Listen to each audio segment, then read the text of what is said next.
মোদিজি তিনি বিহার হয়ে আজকে বাংলায় ঢুকবেন।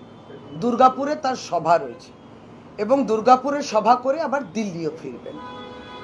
এখন বিষয়বস্তু এটা আছে যে বিগত দিনগুলোতে যখন প্রধানমন্ত্রীজি আসতেন তখন তিনি বাংলাতে কথা বলারও প্রয়াস করতেন, আবার দিদিকে দিদিও বলতেন, আরও কিছু একটা বাংলা চেষ্টা করছেন। এবার তো আমাদের কাছে একটা প্রশ্ন থেকে যাচ্ছে, তাহলে এবার কি আপনি বাংলায় বলবেন? কারণ বাংলা বলাটা কি অপরাধ? এটা আমরা বলছি না, এটা তো ভারতীয় জনতা পার্টির যে বিজেপি শাসিত রাজ্যগুলোতে যারা আমাদের পরিযায়ী শ্রমিকরা, যারা বাঙালি বাংলা ভাষা বলছেন তাদেরকে হেনস্থা করা হচ্ছে এবং অকথ্য গালাগালি করে তাদেরকে বিরক্ত করে তাদেরকে অপদস্থ করা হচ্ছে। এটা আমরা দেখছি অত্যাচার পর্যায়ে গেছে। তারা কিনা বাংলা ভাষা বলে এবং পশ্চিমবঙ্গ সরকারকে না জানিয়ে তাদেরকে কেউ আগরতলা পর্যন্ত পৌঁছে দিচ্ছেন, বাংলাদেশে পুশব্যাক করে দিচ্ছেন। এরা কিন্তু ভারতবর্ষের নাগরিক। তাহলে বাংলা ভাষাটা অপরাধ বলে ভারতীয় জনতা পার্টির বিভিন্ন শাসিত রাজ্যতে এই আচরণ আমরা দেখছি। তাহলে প্রধানমন্ত্রীজি আপনি এই বিষয়ে আজ অবধি নীরব রয়েছেন। আপনি কি দুর্গাপুরে আপনার ভাষণে বাংলা বলা, বাংলায় কথা বলাটা যে অপরাধ কি না সেটা একটু বলবেন? বাংলার মানুষ সেটা শুনতে চায়। আপনি তো এখান থেকে দুর্গাপুরে প্রোগ্রাম সেরে আবার দিল্লি ফিরবেন। দিল্লিতে একবার ঘুরে আসুন না, ওই বসন্ত কুঞ্জ কলোনিতে, ওই আজাদ হিন্দ কলোনিতে, জয় হিন্দ কলোনিতে, যেখানে বাঙালি পরিযায়ী শ্রমিকদের কীভাবে তাদের প্রতি অমানবিকতা যদি দেখতে হয় তার চরম রূপ ওখানে দেখবে। ডিটেনশন ক্যাম্প, এদেরকে বাংলাদেশি। এই গতকালকেও আমরা উত্তরপ্রদেশে দেখেছি একটি মিষ্টি দোকানে পুলিশ পৌঁছে গেছে, তুমি কি বাংলা ভাষায় বলো? বাইরে বাংলায় লেখা আছে। আপনারই মুখ্যমন্ত্রী, আসামের মুখ্যমন্ত্রী, তিনি বলছেন যে চিহ্নিত করতে হবে কারা বাংলায় বলছেন আর কারা বাংলা লেখেন আসামে, তাদেরকে, তারা সবাই বাংলাদেশি। এই ফরমানটা দেওয়ার অধিকার কি প্রধানমন্ত্রী আপনারা দিয়েছেন? কেন্দ্রীয় সরকার এবার এটাতে জবাব দিতে হবে। তো প্রধানমন্ত্রীকে বলতে হবে যে হ্যাঁ আপনারা সহমত প্রকাশ করেছেন, তাই জন্য বিজেপি শাসিত রাজ্যে উড়িষ্যা, ছত্তিশগড়, মহারাষ্ট্র, গুজরাট ইত্যাদি সমস্ত জায়গায় এইভাবে বাঙালিদেরকে হেনস্থা করা আপনার ফরমান, এটা আমাদের বুঝতে হবে আসাম সহ। এই জবাবটা আপনারা ভাষণে দেবেন। আপনি দিল্লি গিয়ে ওদের সঙ্গে দেখা করবেন কি না এই জবাবটা আমরা অপেক্ষায় রইলাম। কারণ দেখুন, আপনি পশ্চিমবঙ্গে আসুন, আমরা সত্যিই স্বাগতম জানাই। কারণ এটা কবিগুরুর বাংলা, কবিগুরুর বাংলা, নজরুলের বাংলা।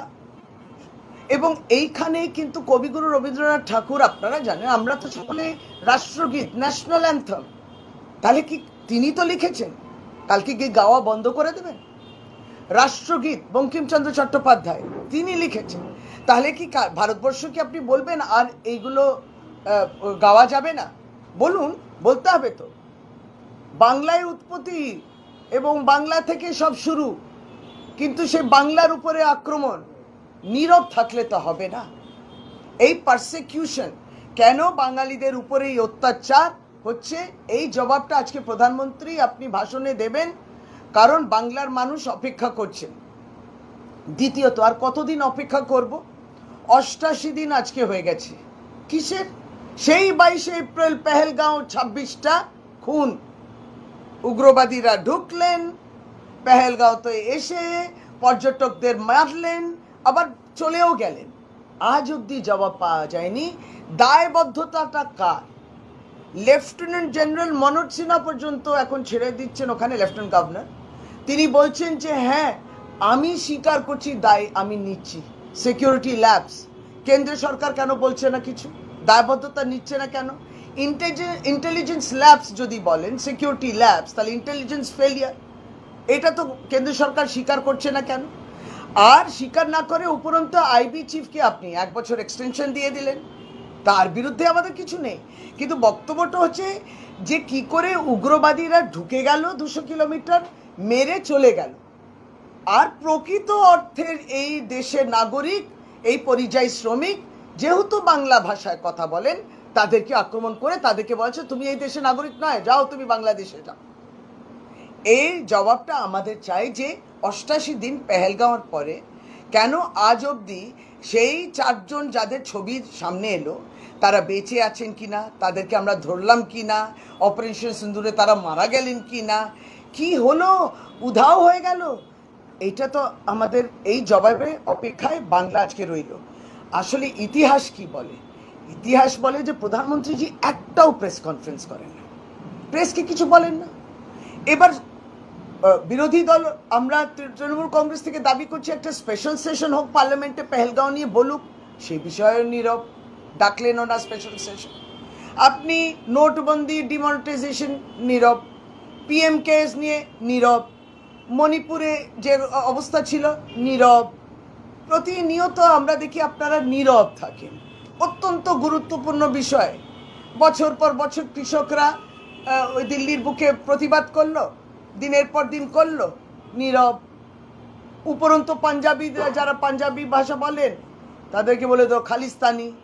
এই অধিকার আপনাদের দিলটাকে যে আপনারা ঠিক করবেন যে বাংলায় কথা বললে সে বাংলাদেশি, উর্দুতে কথা বললে সে জেহাদি, পাঞ্জাবিতে কথা বললে সে খালিস্তানি।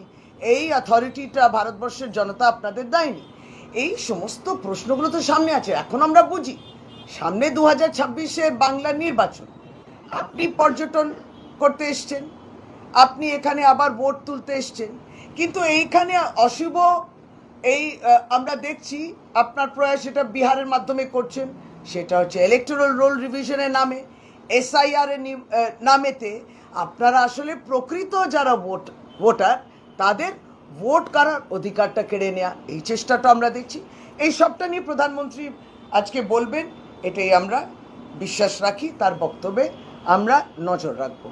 প্রধানমন্ত্রী এখানে আসার আগে গতকাল তিনি একটি টুইট করেছেন, যেখানে তিনি বলছেন পশ্চিমবঙ্গ তৃণমূলের অপশাসনের কারণে ক্ষতিগ্রস্ত হচ্ছে, মানুষ অনেক আশা নিয়ে বিজেপির দিকে তাকিয়ে আছে, তারা নিশ্চিত যে একমাত্র বিজেপি পাশে পারবে উন্নয়ন করতে। আগামীকাল দেখা হচ্ছে দুর্গাপুর, কি বলবেন? না, বিজেপি এইটা নিশ্চিত করতে পারে যে বাংলাকে রাজনৈতিকভাবে জয় করতে পারেনি, বাংলা নির্বাচনে বিজেপি হেরে গেছে। বিজেপি এটা নিশ্চিত করতে পারে যে একটা টেলিফোনে 100 দিনের টাকা বন্ধ করে দেব, একটা টেলিফোনে বাংলা গরিবের ঘরে টাকা ন্যায্য প্রাপ্য বন্ধ করে দেব। ওরা উন্নয়ন কি নিশ্চিত করবে? বাংলার প্রাপ্য টাকায় যারা দিচ্ছেন না তারা উন্নয়ন কি নিশ্চিত করবে? সারা দেশে যা বেকারত্ব, সবচেয়ে বেশি বিজেপির শাসনকালে বেকারত্ব, তারা কি নিশ্চিত করবেন বলুন? এইগুলো হচ্ছে ওই যে 22 কোটি চাকরি দেবেন বলে এই 2 দিন আগে না 3 দিন আগে একটা প্রোগ্রাম হয়েছিল কোন একটা রাজ্যে, বিজেপি শাসিত রাজ্যে, 22 কোটি দাঁড়ালো 22 লক্ষ। এই প্রতারণা, যুবকদের এই প্রতারিত করছে। আপনারা যদি ডেটা দেখেন, বলছে যে পড়াশোনা করার যুবকদের যে হার, আমি এই বেশি বিস্তারিত বলতে চাই না, যে বলছে যে আপনার 90% তো ভারতবর্ষে আনঅর্গানাইজ, রেগুলার চাকরি তাদের নেই, কন্ট্রাকচুয়াল কিংবা আনঅর্গানাইজ সেক্টর। এই তো বেকারত্ব সমস্যা আপনার সময়। আপনি কি উন্নয়ন করবেন? বাংলার উন্নয়ন মমতা বন্দ্যোপাধ্যায় করছে।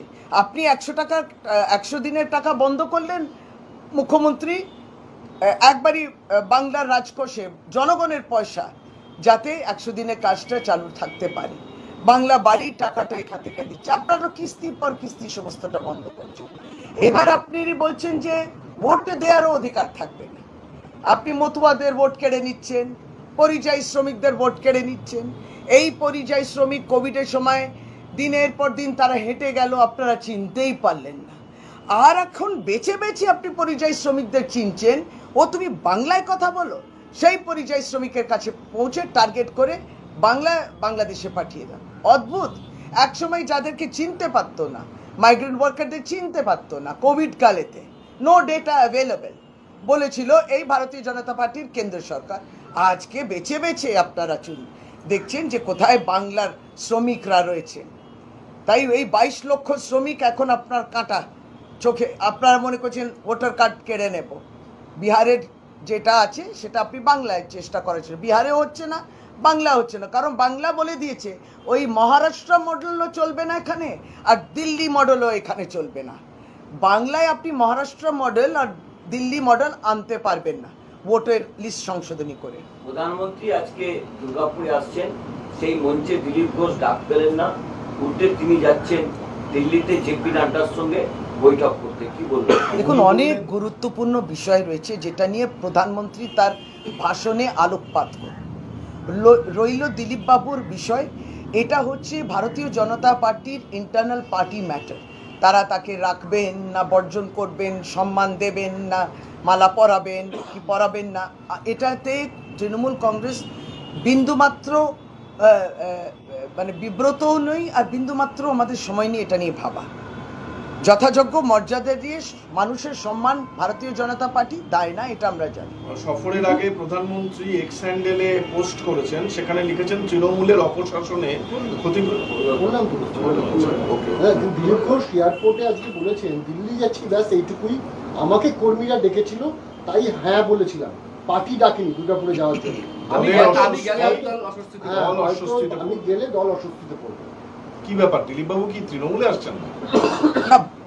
দিলীপ ঘোষ ভারতীয় জনতা পার্টির নেতা, তিনি তার পার্টিতে অস্বস্তি বোধ করছেন, এটা তো নিশ্চয়ই তার উচ্চ নেতৃত্বকে তিনি জানাতে যাচ্ছেন বলে আমাদের ধারণা।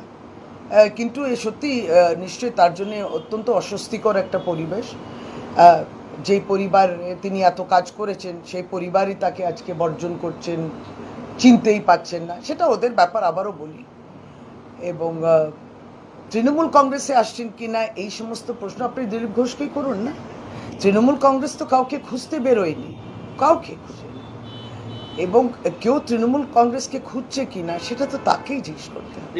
তৃণমূল কংগ্রেস যখন বাংলা বাঙালি যে বিদ্বেষ গোটা দেশ জুড়ে চলছে বিভিন্ন বিজেপি শাসিত রাজ্যগুলোতে, এটা বলছে, তখনই দেখা গেল যে প্রধানমন্ত্রীর যে টুইট, তিনি বাংলায় আসছেন, বাংলা ভাষাতে টুইট করছেন, এটা কিন্তু তাৎপর্যপূর্ণ মনে করছে কাউন্টার করার চেষ্টা।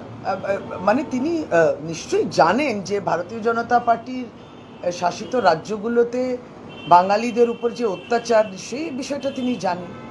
তারপর তিনি বাংলায় টুইট করছেন, আবার হয়তো বাংলায় বলবেন। এই পরস্পর বিরোধী কি তাদের মধ্যে এই যে রিয়াকশনসটা, এটা নিয়ে আমরা এইটুকু বলবো যে তাদের স্পষ্ট করে দিতে হবে তাদের বক্তব্যটা কি। কারণ মমতা বন্দ্যোপাধ্যায় পরিষ্কার বলে দিয়েছেন, যদি এইভাবে হেনস্থা অত্যাচার চলে তাহলে ভারতবর্ষের সমস্ত প্ল্যাটফর্মে তিনি কিন্তু এই ইস্যুটা নিয়ে যাবে, সেটা বিজেপির জন্য সবচেয়ে বড় অস্বস্তির জায়গা তৈরি হবে। দিদি, হিমন্ত বিশ্ব শর্মা উনি বলছেন মমতা বন্দ্যোপাধ্যায়ের এটা উপলব্ধি করতে হবে যে আসামে বাঙালিরা শুধু ভালোভাবে আছে তেমনটাই নয়, পাশাপাশি এখানে তাদের জনপ্রতিনিধি হয়েছেন এবং আসামের ল্যান্ডস্কেপে তারা মিশে গেছেন। মমতা বন্দ্যোপাধ্যায় যদি সত্যি বাঙালিদের নিয়ে চিন্তা থাকে, সেক্ষেত্রে সিএ বাংলায় কেন করছেন না? ওনার কি চিন্তাটা শুধুমাত্র বাঙালিদের নিয়ে নাকি বাঙালি মুসলিমদের নিয়ে? না, হেমন্ত বিশ্ব শর্মার এই অপ্রাসঙ্গিক প্রশ্ন প্রথমত এক। দ্বিতীয়ত আমি জানি না, হয়তো তার পার্টি তাকে বিরাট লিডার করে দিয়েছে, আমাদের জন্য তিনি অত্যন্ত কেউ একজন সাধারণ মানুষ। বিষয়টা হচ্ছে যে যেটা নিয়ে সিএ এনআরসি আমরা যখন প্রতিবাদ করি, এই ঘুরপথে সিএ এনআরসি, এই ঘুরপথে আপনি প্রকৃত ভোটারদের যাদের ভোটের মাধ্যমে ভারতীয় জনতা পার্টিও 2014, 2000 বিভিন্ন নির্বাচনে ভারতবর্ষের লোকসভা বুকে কিংবা বিভিন্ন রাজ্যেও জিতেছে, হয়তো তারা ভোট পেয়েছেন, আজকে সেই ভোটারদের অস্বীকার তারা করছেন কেন? এবং এটা নিশ্চয়ই তারা এটাও অস্বীকার করছেন যে ইলেকশন কমিশন তাহলে কি বিগত বছরগুলো তাদের আসার পরে তাদের দ্বারা নিযুক্ত ইলেকশন কমিশনার তাহলে কি কাজ করেননি? ঠিক নিজেরাই নিজেদের কাজটাই অস্বীকার করছেন। ইলেকশন কমিশনেরই কাজ অস্বীকার করছেন। বছরে 3-4 বার করে রিভিশন হতো, তাহলে ওই রিভিশনটা কি হলো? রিভিশন হয়নি। এটা তুগলকি সরকার প্রতিনিয়ত পাল্টাচ্ছে তাদের ডিসিশন। কিন্তু এটা ঠিক যে তাদের উদ্দেশ্যটা আছে যে ওই মহারাষ্ট্রের মতো তাদের বিজেপি ভোটার্সদের, মানে যারা ওখানে থাকেনি না, সেটা যুক্ত করা, কিংবা দিল্লিতে হঠাৎ রাতারাতি যেভাবে অ্যাসেম্বলি, যেখানে কেজরিওয়াল নিজেই দাঁড়িয়েছিলেন, সেই অ্যাসেম্বলি সেগমেন্টে কিভাবে রাতারাতি নতুন ভোটারগুলো ঢুকে গেল, এই ইলেকট্রাল রিভিশনের নামে ওই মডেলটাই আমরা খুব ভালোভাবে জানি, সেটা এখানে বাংলা অত্যন্ত সচেতন মানুষ করতে পারে না। নিশ্চয়ই আমরা রিভিশন চাইবো, আমরাই তো বলছি কত মানুষের মৃত্যু হয়েছে, এই নামটা বাদ দিতে হবে, কত মানুষ লেফট মানে এখানে থাকেন না, কোথাও বেরিয়েছে, এই রিভিশনগুলো আমরা কতবার চাইছি, কিন্তু ওরা নাম ঢোকাতে চাইছে, এই একটা প্রয়াস। এবং এই যে আপনি এনআরসি সিএসি সেটা কিন্তু আপনি ভোটার ইতিমধ্যে, তারা আবার নতুন করে ভোটার কার্ড, আমার কি হাতে কোনো আছে যে আমি দেশের নাগরিক বলে আপনার আমাদের কাছে কোনো কার্ড আছে? না, কিছু ডকুমেন্টস আমাদেরকে প্রমাণ করে যে আমি এই দেশের নাগরিক, তার মধ্যে এপিক আছে, আধার আছে, রেশন কার্ড আছে। এই প্রত্যেকটি এপিক কার্ড আপনি কে ইস্যু করে? ওই ইউডিআই ইস্যু করে, তো সেটা কার? Ministry of electronics and information, সেই দফতরে। তাহলে কি ভুল ইস্যু করেছে এপিক? আধার কে করে? রাজ্য সরকার করে না তো। আধার আপনি ইস্যু করলেন, কিছু ডকুমেন্টস বিনিময়ে আপনি করলেন, তাহলে আপনার ইস্যু করা যেগুলো কেন্দ্রীয় সরকার অধীনস্থ যে বিভিন্ন সংস্থাগুলো আছে তারাই ইস্যু করেছেন, আর সেটাকে অস্বীকার করছেন। এটা মানে কতটা ডেসপারেট, যে ইলেকশন না জিততে না পারাটা কতটা ডেসপারেট, যে তারা বিহারেতে এটা করতে চাইছে জিতবে না বলে, আর বাংলায় তারপরে টার্গেট করছে জিতছে না বলে। বিচারপতি তীর্থঙ্কর ঘোষ তিনি 21শে জুলাই প্রসঙ্গে তীব্র যানজট প্রসঙ্গে তিনি প্রশ্ন তুলছেন যে আর মানুষকে কতদিন এই যানজট ফেস করতে হবে, এমনকি কলকাতার পুলিশকে মুচলেকা দিতে হবে সেদিনকে যানজট না হয়। কলকাতা পুলিশ যথেষ্টভাবে চেষ্টা করে, এটা সত্যি। কলকাতা পুলিশ পরিবহন সমস্ত বাস টাসগুলো ভালো করে চলুক এবং সে রাস্তাগুলো চিহ্নিত করে। 21শে জুলাই 1993 সালটা, সেই ধর্মতলার বুকে যে ঘটনাটা ঘটেছিল, সেটাও আপনারা জানবেন যে সেই সময় যে লড়াইটা মমতা বন্দ্যোপাধ্যায় আন্দোলন সংগঠিত করেছিল ছিল এই ভোটার কার্ড যাতে আপনার জনে জনে হাতে থাকা। আজকে সেটা বিপন্ন, কিন্তু বিষয়টা হচ্ছে যে সেদিনকে ওই 13 জন মৃত। কেন মৃত হলো? কারণ তাদেরকে খুন করা হলো। সেই সময়কার বাম সরকার এই আন্দোলনকে নিয়ন্ত্রণ করতে গিয়ে, আপনি আকাশেও গুলি দিতে পারেন, আপনি ওই জলে স্প্রেও করতে পারেন, আপনি ওটা আন্দোলনটাকে যদি ভঙ্গ করতে চান, কিন্তু তারা নিশ্চিতভাবে খুন করেছিলেন, কারণ হাঁটুর উপরে তারা গুলি করেছিলেন। এটা তো খুনই বলে, হাঁটুর উপরে গুলি, এবং তারা নিহত হয়েছে। তাহলে একসঙ্গে তো আবেগ জড়িত। আপনি রাজনীতি দেখবেন কেন, এটাতে অনেক আবেগ জড়িত আছে, যে মানুষ শহীদ হয়েছেন একটা এমন বিষয় নিয়ে আন্দোলন করতে গিয়ে, তাহলে তাদেরকে স্মরণ করবো না। এবং আরেকটা, যে তৃণমূল কংগ্রেসে এককভাবে কর্মীরাই আর পদাধিকারীরা রয়েছেন যারা নির্বাচিত, আমরাই যাই না, অনেক জনসাধারণ মানুষ যান, কারণ মমতা বন্দ্যোপাধ্যায়কে তারা শুনতে চান, কারণ মমতা বন্দ্যোপাধ্যায় একজন লিডার অফ দি ম্যাসেস, তিনি ম্যাস লিডার, এবং ম্যাস লিডারের কথা শুনতে চায়, মমতা বন্দ্যোপাধ্যায়ের কথা শুনতে যায়। মমতা বন্দ্যোপাধ্যায় দাঁড়ালে দুদিকে মানুষ ভরে যায় নিজেরা। ওই বিজেপির নরেন্দ্র মোদীর আজকে র্যালির মতো নয়, যে দোকানে দোকানে গিয়ে বিলি করে আমন্ত্রণ পত্র এসে একটু শুনে যাবেন, ওইসব মমতা বন্দ্যোপাধ্যায়ের জন্য করতে হয় না। স্বতঃস্ফূর্তভাবে মানুষ এসে সেটাকে শুনে। She is the leader of the masses, you can't, এটাকে আপনি ডিনাই করতে পারেন না। ফলে এই ইমোশনটা রয়েছে, যার জন্য শহীদ পরিবারের লোকেরা সেই 1993 পর থেকে, যার পরে যখন শহীদ দিবস পালন আরম্ভ হয় তারাও আসেন, এবং সেই জায়গাতেই পালন হয় যেখানে ওই রাজনৈতিক হত্যা খুন হয়েছিল সেদিন। এটা অত্যন্ত আমরা খুবই হাম্বলি, মানে সবিনয় সাবমিট করতে চাই হাইকোর্টকে, এবং নিশ্চয়ই পুলিশ বলেছে যথা চেষ্টা তারা করবে যাতে মানুষ তাদের মানে জনজীবন যাতে ব্যাহত না হয়। কিন্তু যখন মানুষের এইভাবে উপচে পড়া ভিড়েতে আপনি সেটাকেও তো বন্ধ করতে পারেন না। বলছি 26-এর নির্বাচন যত এগিয়ে আসছে, শাসক দলের নেতাদের মুখে অগণতান্ত্রিক কথা শোনা যাচ্ছে। রহিম বক্সি বলছেন সাংসদকে তিনি ঢুকতে দেবেন না, হাত কেটে ফেলবেন। আবার বসিরহাটে বলছে যে ঝেঁটিয়ে বিদায় করবেন। এই যে এরকম একটা পরিবেশ, এটা বিজেপি কর্মীদের বিরুদ্ধে বলা হচ্ছে, বিরোধী দলের বিরুদ্ধে বলা হচ্ছে। এটা নিয়ে বিজেপি বারে বারে সরব হয় যে এখানে গণতান্ত্রিক পরিবেশ নেই, শাসক দল। বিজেপি নিজেই এই ভাষা ব্যবহার করে, আবার সে গণতন্ত্র খুঁজছে। গণতন্ত্র এখানে আছে, তাই সভা মিছিল সবই তো হচ্ছে। সবকিছুরই অনুমতি আছে, সবকিছুই তো হচ্ছে। বিজেপি ভয় পেয়ে গেল নাকি? এক একটা আন্দোলনে হিংস্র আন্দোলন, কোনোটাও শান্তিপূর্ণ আন্দোলন দেখে, তাই জন্যে কেউ অনুমতি দিতেও দুবার করে ভাবে, তারপর বলে আমাদেরকে কোর্ট ছুটতে হয়। কোনো আন্দোলন শান্তিপূর্ণ থাকে না, সব সময় তারা চেষ্টা করেন ডিস্ট্রাকশন অফ পাবলিক প্রপার্টি। এখন এইটুকু কথা তাহলে তো কান্নাকাটি করার মতো, আগুলের বাচ্চা নাকি কান্নাকাটি করছে? মুর্শিদাবাদে গোষ্ঠী কোন্দল, আপনাদের দলের আরো একটা সমস্যা গোষ্ঠী কোন্দল, সেটা থামছে না। কর্মাধ্যক্ষদের বিরুদ্ধে অনাস্থা এনেছেন হুমায়ুন কবিরের অনুগামীরা। গোষ্ঠী শুধু মমতা বন্দ্যোপাধ্যায় গোষ্ঠী আছে, কোন্দল কিছু নেই, সেটা তারা মেনে ঠিক বুঝে নেবেন এবং তাকে সতর্ক করা হয়েছে, আগামী দিনে তাই পার্টি সেটা করবে। আবার তিনি গত কিছুদিন আগে বলেছেন 21শে জুলাই প্রস্তুতি সভায় তিনি খলিলুর রহমান এবং অপূর্ব সরকার আপনাদের যে এইগুলো তৃণমূল কংগ্রেস পার্টি আমার নেতৃত্ব দেখে নেবে, কোনো চিন্তার বিষয় নেই। এইগুলো দিয়ে কিন্তু বিজেপি ভোট বাড়বে না। কেন্দ্রীয় মন্ত্রী সুকান্ত মজুমদার একটা কথা বলছেন যে কেন্দ্রের থেকে ক্ষীর খাওয়ার চেষ্টা করছে মমতা বন্দ্যোপাধ্যায়।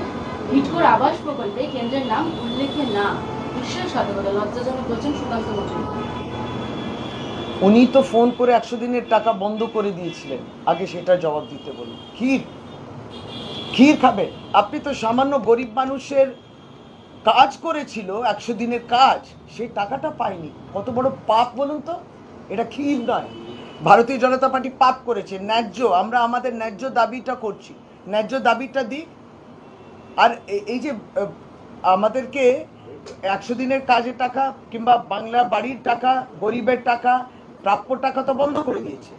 প্রত্যেকটি মেট্রো সম্প্রসারণ হয়, মেট্রো সম্প্রসারণ উদ্বোধন সব করবে, মমতা বন্দ্যোপাধ্যায়ের অবদানটা উল্লেখ করবে না। উল্লেখ করে কি? তখন সুকান্ত বাবু মাননীয় শিক্ষক চুপচাপ হয়ে যান কেন? তখন বলেন না কেন? মমতা বন্দ্যোপাধ্যায়ের তো রেলমন্ত্রী ছিলেন, সেই সময় এই সমস্ত পরিকল্পনাগুলো রূপরেখা ঠিক করা ইত্যাদি করা হয়েছিল। অসুবিধা কোথায় হয়? সে কার্টসি থাকবে কেন?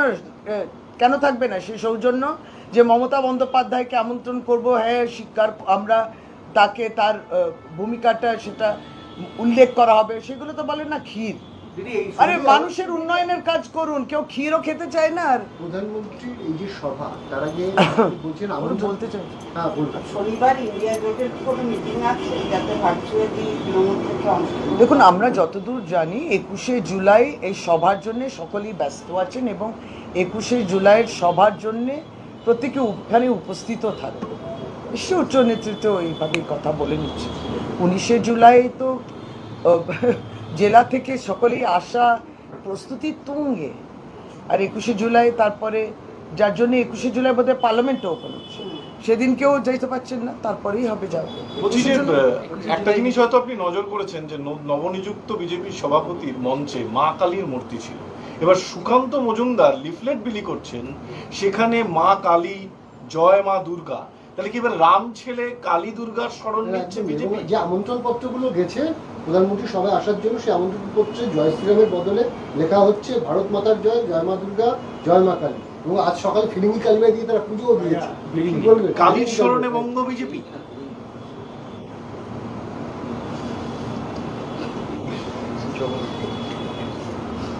দেখুন, আমি মনে করি ভক্তিটা না, তার মধ্যে আন্তরিকতা থাকে এবং সেটা অন্তর থেকে আসে। তাকে প্রদর্শন করতে হবে না যে আপনি কত কালী ভক্তি, কত দুর্গা মায়ের আপনি পুজো করেন, আপনি রাম সীতা পুজো করেন। এটা কি দিখাওয়া কা রাজনীতি? আপনি ঠাকুর দেবতাকেও নিয়ে এসছেন। আপনি বাংলা এলে মা কালী মা দুর্গাকে দেখাবেন, আপনি অন্য প্রদেশে দেখলেন মা কালী মা দুর্গার অনেক রূপ থাকে। এটা কি মানে নিজেদের সংকীর্ণতা, কিংবা আমরাও তো ধর্মপ্রাণ মানুষ, এটা তো এমন হয়ে গেছে যে আপনি আর আমরা সকলেই নাস্তিক আর ওরাই একমাত্র ধর্মে বিশ্বাস, মানে আপনারা সবাই আধর্মিক আর ওরাই। এটা কি প্রমাণ করতে চাইছে? তাতেও যদি বুঝতাম যে উন্নয়ন করবে, মানুষের মধ্যে ভগবান খুঁজুন, মানুষের মধ্যে ভগবান আছে, সেই মানুষের ভগবান পুজো করুন এবং তাকে সাহায্য করুন। আমরাও মায়ের পুজো করি, কিন্তু এইভাবে এই এক্সিবিশনিজমটাই আমাদের একটু আশ্চর্য করে, আর বেশি কিছু বলার নেই। আপনার টেবিলে আজকে সিঙ্গারা এবং জিলিপি আছে কেন? এইটা তো প্রতিবাদ, নিশ্চয়ই আমরা সকলে মিলে খাবো। যাদের ডায়াবেটিসের অসুবিধা আছে নিশ্চয়ই তারা জিলিপি খাবে না। এই জিলিপি মতো প্যাচ করছে ভারতীয় জনতা পার্টি, এই প্যাচ করে বলছে যে জিলিপি খাবেন না বন্ধ করুন, সিঙ্গাড়া খাবেন না বন্ধ করুন, এই যে ফরমান দিচ্ছে এটাই তো ভয়ানক। ওরা যে শুধু ভোট নেবে তা নয়, ভোট নিতে চেষ্টা করছে, তারপর আপনার জীবনটাই কবজা করে নেবে। আপনি কি পরবেন, আপনি কি খাবেন, এই সমস্ত ট্রেলার। তাই এটা আরও খাওয়াচ্ছি আজকে, এটা একটা প্রতিবাদ যে আপনি যত বারণ করবেন ততই আমরা ঘুরে দাঁড়াবো। আপনি সিঙ্গাড়ার দোকান বন্ধ করে দিবেন নাকি, না জিলিপি যারা খেতে চায় এটা আমার ব্যক্তিগত চয়েস, আমি খাবো কি খাবো না আমার উপর ছেড়ে দিন না। তো এটা কেন হবে যে আপনারা কেউ খাবেন না? সে তো ডাক্তারের কাছে গেলেই তেলে ভাজা ইত্যাদি বলে, তাই বলে আপনি তো ফরমান দিতে পারেন না যে বন্ধ করুন, এগুলো খাওয়া উচিত না, এটা মানুষের চয়েস, খাবে। শুভেন্দু বাবুর মুখে বুদ্ধদেব ভট্টাচার্যের প্রশংসা, কিছুদিন আগে বিজেপি সভাপতি জ্যোতি বসুর মূর্তিতে মালা দিলেন, এবার বুদ্ধদেব ভট্টাচার্যের প্রশংসা শুভেন্দু অধিকারী, এবং তিনি বলছেন 16 দিন ধরে রাস্তা বন্ধ করে বসতে পেরেছিলেন মমতা বন্দ্যোপাধ্যায়, তার কারণ বুদ্ধবাবু সংস্কৃত মনস্ক মুক্তমনা ও ভালো লোক ছিলেন বলে। হঠাৎ বুদ্ধ স্মরণে? ওটা ছিল মানুষের আন্দোলন, যেটা দিদি লড়েছেন, চিরকালই মানুষের আন্দোলন লড়েছেন, তার জন্যে তাকে তো মেরে ফেলারও চেষ্টা হয়েছে, সেটাও কি তাদের দয়াতে? সেটাও তাহলে বলে দিক না, যে যখন হাজরা মোড়ে মেরে ফেলার চেষ্টা হয়েছিল, কিংবা যখন টান্ত্রেজ হিচড়ে তারা গান্ধী মূর্তির ওখানে নিয়ে এসেছিল, তো তখনও কিন্তু তাদের দৌলতেই হয়েছে, তাদের দয়াতে হয়েছে, যদি আন্দোলনটাও বসার জায়গাটাও তাদের দৌলতে হয়েছে। এটি ইতিহাসকে না পরিবর্তন করার চেষ্টা করবে না, ওই ইতিহাসটাকে মেনে নিয়ে ভবিষ্যৎটাকে পরিবর্তন করার চেষ্টা করবে। ইতিহাস নিয়ে এত আলোচনা, এমার্জেন্সি নিয়ে কত আলোচনা, আর বর্তমানে আপনারাও তো এমার্জেন্সি করছেন, আপনি তো ভোটারের অধিকার কেড়ে নিচ্ছেন, কে কোথায় থাকবে কি খাবে এটাও তো একটা এমার্জেন্সি। জ্যোতিবাবু বুদ্ধবাবুদের প্রশংসা আসলে কি? উনি তো বাংলাদেশ সরকারকেও প্রশংসা করে বললেন ইউনিট সরকার বাংলা সরকার থেকেও ভালো, ওখানে দুর্গা মন্দির ভাঙা হচ্ছে, উপেন্দ্র কিশোর রায়চৌধুরীর বাড়িটা ওই অবস্থা, অবহেলিত অবস্থা ভাঙা হচ্ছে, ইত্যাদি ইত্যাদি। তা কি বলেন, বাংলা সরকার থেকেও ভালো না? এই বাম নেতাদের প্রশস্তি আসলে কি 5% 6%? সেটা তো পরিষ্কার দিদি সেদিনকে বলে দিয়েছে যে বাম এবং বিজেপি অশুভ আঁতাত, বাকিটা বুঝে নেবেন। দিদি, দুর্গাপুরে প্রধানমন্ত্রী আসছে, তার আগে সব জায়গায় দুর্গাপুর জুড়ে হোর্ডিং পড়েছে ভাওতাবাজ সইবে না বাংলা, দুর্গাপুরে বন্ধ হয়ে যাওয়া রাষ্ট্রায়ত্ত সংস্থাগুলি কবে খুলবে, মোদি তুমি জবাব দাও। এটা কি তৃণমূলের তরফে প্রচার করা হচ্ছে? না না, এটা মানুষ অত্যন্ত ফ্রাস্ট্রেটেড। এই যে 22 কোটি চাকরি দেবে, 3 দিন আগে অ্যাডভার্টিজমেন্ট এসেছিল, হলো 22 লক্ষ, আসলে মানে সারা ভারতবর্ষে কি সেটাও বুঝতে হবে। নাহলে পরে আপনি ভাবুন আর্মিতেও অগ্নিবীর হবে, মানে কন্ট্রাকচুয়াল আর্মি হবে। তা যাই হোক, সেই জায়গায় বেকারত্ব চরমে।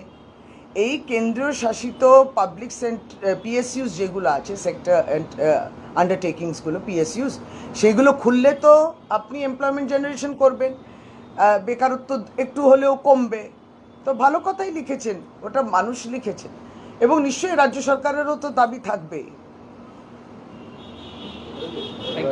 দিদি একটা বিষয়, দিদি প্রোগ্রেসিভ হেলথ অ্যাসোসিয়েশন, দিদি একটা প্রশ্ন বলছি, সামনে 21শে জুলাই প্রচুর মানুষ আসবেন, প্রোগ্রেসিভ হেলথ অ্যাসোসিয়েশন নতুন সংগঠন চিকিৎসকদের নিয়ে, এই স্বাস্থ্য যে শিবির সেগুলিকে আপনারা করছেন মেডিকেল ক্যাম্প। প্রোগ্রেসিভ হেলথ অ্যাসোসিয়েশনের পক্ষ থেকে যেই শিবিরগুলো পূর্ব ঘোষিত এবং প্রত্যেকটি বছর যেই যেই স্থানেতে এই শিবিরগুলো হয়, সেখানে প্রোগ্রেসিভ হেলথ অ্যাসোসিয়েশনের ডক্টরসরা পরিষেবা প্রদান করবেন। এবার দেখুন, Howrah station, Kolkata station, Sealdah station, এর বাইরে আপনার ক্ষুদিরাম অনুশীলনী আছে, উত্তীর্ণ আছে, এরকম আরও জায়গা আছে, এবং বিভিন্ন মোড়েতেও প্রোগ্রেসিভ হেলথ অ্যাসোসিয়েশনের পক্ষ থেকে একটি উদ্যোগ নিয়ে ডাক্তাররা অত্যন্ত উৎসাহী। দিদির কর্মসূচি, মমতা বন্দ্যোপাধ্যায় কর্মসূচিতে ডাক্তারের পরিষেবা দিয়ে অনেক মানুষ আসবে।